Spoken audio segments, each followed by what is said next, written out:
Hey piano friends, welcome back to Piano AccoMan, where your piano journey gets smoother, more fun, and way more musical. Today we're diving into 10 top piano tips that will instantly make you sound better, play better, and I'm not talking about months of practice. These are changes you can start making right now that will transform the way you play.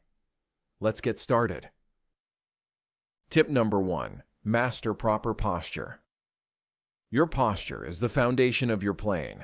Sit tall, keep your back straight but relaxed, and make sure your shoulders aren't tense. Your elbows should be slightly higher than the keys, and your wrists should float, not collapse, so your fingers move freely. This isn't just about looking good at the piano. Good posture prevents fatigue, avoids injury, and gives you better control over dynamics and speed. Tip number 2, warm up before playing. Just like athletes stretch before a game, pianists should warm up before diving into their music. Spend 5 to 10 minutes on scales, arpeggios, and finger independence exercises like hand patterns. Warming up wakes up your fingers, sharpens your coordination, and sets your brain in music mode, which means fewer mistakes and a smoother sound from the very first note. Tip number 3, practice slowly first. When you learn a new piece, resist the urge to play it at full speed right away. Slow practice builds accuracy and muscle memory, letting your fingers learn the movements correctly. Think of it like learning to speak a new language. You start slow so you can pronounce every word correctly. Speed comes naturally once the foundation is solid. Tip number 4, break music into sections. Don't overwhelm yourself by tackling an entire piece at once. Break it down into smaller chunks, maybe 4 to 8 measures, and work on each section until it's solid before moving on. Once you've mastered each piece of the puzzle, put them together. This keeps you from getting frustrated and helps you remember the music more easily. Tip number 5, use a metronome. A metronome is your secret weapon for perfect timing. Start at a slower tempo, where you can play accurately, then increase the speed in small steps. This builds not just rhythm, but also consistency, so you can play along with other musicians or recordings without rushing or dragging. Tip number 6, focus on dynamics. Playing the right notes is important, but playing with emotion is what makes music magical.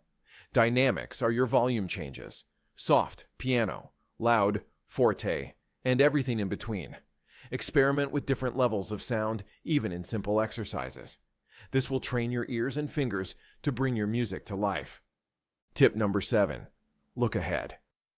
Train your eyes to read at least one measure ahead of where you're playing. It's like reading subtitles before the scene changes.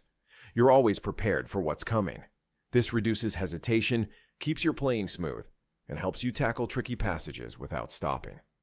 Tip number 8, practice hands separately. If a piece feels overwhelming, work on each hand separately first. This lets you focus on the specific challenges of the left hand's rhythm or the right hand's melody, without getting tangled. Once each hand feels comfortable, put them together. You'll be surprised at how much easier it feels. Tip number 9, listen to yourself. Recording yourself is one of the most powerful and underrated ways to improve. When you're in the middle of playing, your focus is split between the notes, the rhythm, your technique, and the overall sound. It's easy to miss small details that could make a big difference. But when you listen back to a recording, you step into the role of the audience. Suddenly, you notice things you didn't catch before. Uneven rhythms, missed notes, rushed passages, or spots where the phrasing could use more emotion. The beauty of recording is that it's honest. It doesn't hide the mistakes, but it also highlights the things you did really well. And that balance is important because it's not just about pointing out flaws. It's about recognizing progress. Make it a habit to record yourself at least once a week. Play a song or even just a section you've been working on, then listen back with your sheet music in hand and mark where you hear issues. Over time, compare your old recordings to your newer ones. You'll hear the difference, and that can be incredibly motivating. This is like keeping a musical diary, a record of your growth, your sound, and your personal style as it develops. Tip number 10, practice consistently. Consistency is one of the most powerful tools in your piano journey. And yet, it's also the one that's easiest to overlook. A lot of players make the mistake of practicing for hours one day, then skipping several days in a row. The problem is, your brain and fingers lose the progress you made, and you end up having to relearn the same material. Instead, aim for short, focused daily sessions. Even 15 to 20 minutes a day can have a greater impact than a single 2-hour marathon once a week. That daily repetition trains your muscle memory, sharpens your ear, and helps you retain what you've learned. Think of your practice time like watering a plant. A little bit every day keeps it healthy and growing. But if you only water it once in a while, it wilts. Your piano skills work the same way. They need regular care. One of the best ways to stay consistent is to schedule your practice time. Treat it like an unbreakable appointment with yourself, the same way you'd commit to a meeting or a workout. You can also set small, specific goals for each session. Instead of sitting down to practice, sit down to perfect the left-hand part of this song, or smooth out that tricky transition. These little wins keep you motivated. And remember, consistency isn't about practicing until you're exhausted. It's about showing up for your music every single day. Over time, those small, steady steps will turn into giant leaps in your playing. Bonus tip: play with feeling, not just fingers. Here's a little extra for those of you still watching. And honestly, this might be the most important tip of all. At the end of the day, music is about emotion. All the posture, timing, and technique in the world mean little if you don't feel the music deep inside. When you sit down at the piano, don't just think about the notes and rhythms. Think about the story you want to tell. Ask yourself, what am I feeling right now? What do I want the listener to feel? Close your eyes, breathe with the rhythm, and allow your body to move naturally with the music. Let your hands translate your emotions into sound, whether it's the gentle tenderness of a lullaby, the heartache of a love song, or the bold excitement of a fast jazz run.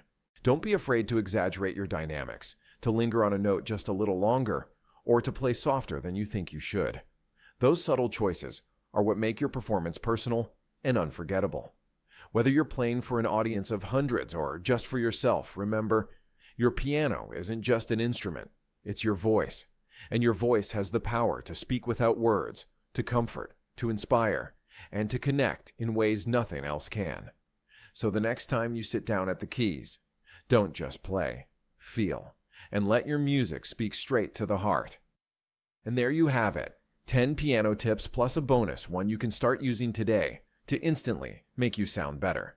Which tip will you try first? Tell me in the comments. Don't forget to like, subscribe, and hit the bell so you never miss a note. This is Piano AccoMan, helping you make every note count. See you next time.